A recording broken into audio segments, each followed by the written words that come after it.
I was looking for my phone and it was not in the bedroom. So then I went out to the living room and it was not there either.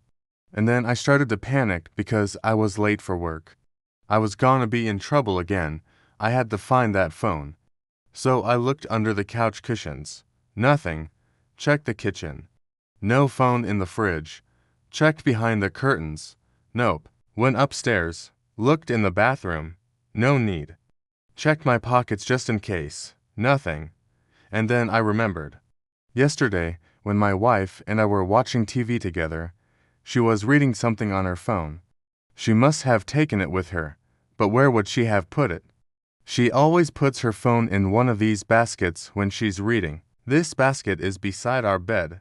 It's got all sorts of random things in it. You know, just anything that we need to read: glasses, eye drops, my Kindle, some paperwork.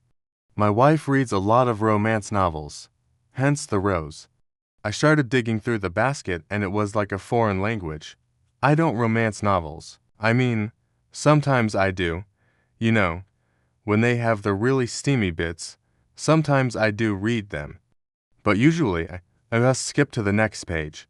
Anyways, underneath this tower of romance novels, I finally found my phone. It was still charging. That's lucky. I quickly unplugged it, jumped in the shower, got dressed, grabbed some breakfast, and ran out the door. You know, I thought I'd be in trouble at work. I was late. Again, I thought my boss was gonna chew me out, but he wasn't even there.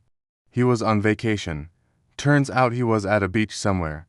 I wish I'd gone with him. So, what did I do instead? Well, I made up my bed. Of course, not really. My wife already does that. But today I made a valiant effort to tidy up the bedroom. The sheets were a bit wrinkled, so I smoothed them out. I put away the empty basket. I even cleaned the mirrors. They were pretty grimy. I didn't realize. I folded back the curtains. I dusted the blinds. I swept the floor. I emptied the trash can and I cleaned out the overflowing drawers. I mean, they were getting pretty disgusting. I folded and put away my clothes. I vacuumed. I dusted.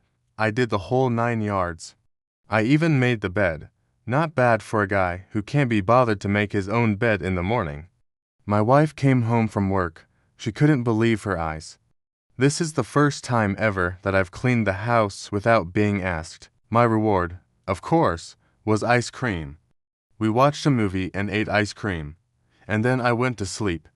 And when I woke up the next day, I was surprised to find that my wife had made the bed. You know, normally I'm the one who wakes up early and makes the bed. I guess she was doing that for me because last night I did it for her. Now, that might sound kind of childish, but it's true.